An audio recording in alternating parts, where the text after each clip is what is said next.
So this is the page per day vehicle today, this IBM Selectric in what they call Laurel Green.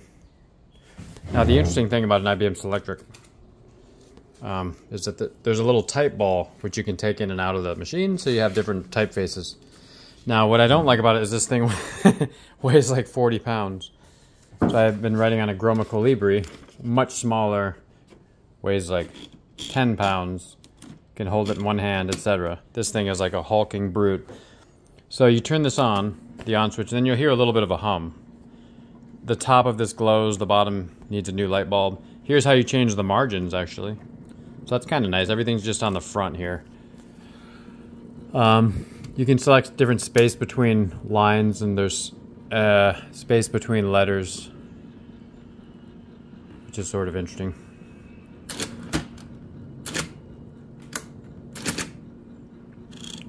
And what happens when you type, the ball just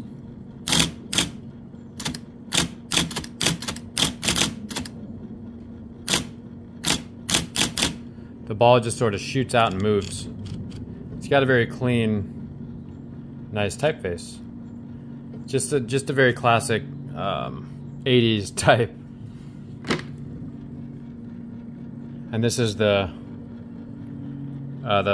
ribbon. You change this whole plastic piece. There's a little correction tape in there. You can still get these things. In terms about, a lot of people worry about correcting, and see how I typed that T, then I go back to this. This is the correction button. It didn't work because it went back twice. And then you can see how that took that out essentially. So when you push this, use this as the delete key, it'll delete that, which, you know, it's not invisible, but it's kind of like whiteout. You can go back and type. So it's a nice way to get really clean documents. I'm trying to think if there's anything else interesting to show you, but it's a very nice, the platens are often rubbery because they're relatively newer and very solid. This is good for a desktop machine. And again, I'm just going to type some random letters because I have one hand. It'll go as fast as you want to go. Then you, instead of using a carriage return like a traditional typewriter, you push return, and it just shoots it back to the side. So these can be interesting. The caveat is that they're hard to service, they're hard to ship. Like IBM used to show up at your office at least once a year and service them all, deliver them. They came in a big crate. So that was kind of nice customer service, and it was recurring revenue for them. Nowadays there's only a few techs that service them and fewer still that ship them. I have someone who was Smith Corona factory trained, but he was trained in IBM Selectric as well in the 80s, and he did this one for me, and he does our Selectrics brilliantly.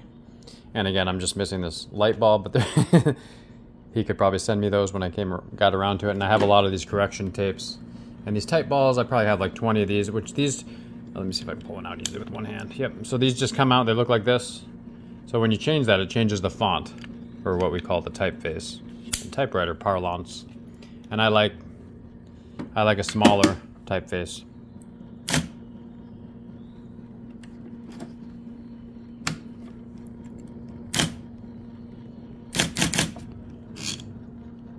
Now you can see when I change that setting, it put the letters closer together. So that's another, I can do this on my 1923 Hammond folding, which is bizarre. And then this is the spacing. When you push return, it'll go down 3 multiple spaces instead of the 1.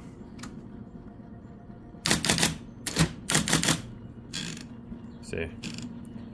And so everything's just this is the paper bail. It releases the rollers so you can move the paper around. I think this, yeah, that turns off the ratcheting mechanism. So everything's just forward facing. You want to sit down and write. There's not a lot of distractions here. Can you hear that motor humming?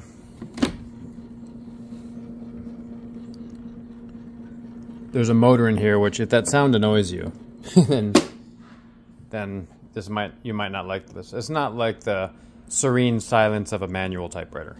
It's just it's really cool. They look kind of honking and weird, and they're so big. I just don't know how to impart how big they are. This is my hand, right?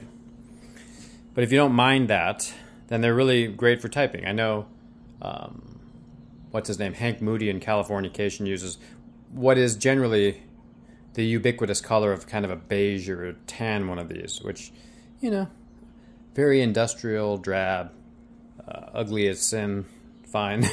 But these come in a lot of pretty colors as well. Red. I think Hunter S. Thompson was the one that used a red one. This is a green one I stumbled on. There are nice blue ones. There are black ones.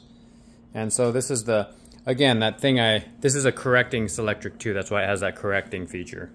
And other than that, you know, they change a little bit from iteration to iteration, but just wanted to share that before I already wrote 4 pages today, but before I write my 5th one, there you go, IBM Selectric. Hope you enjoyed.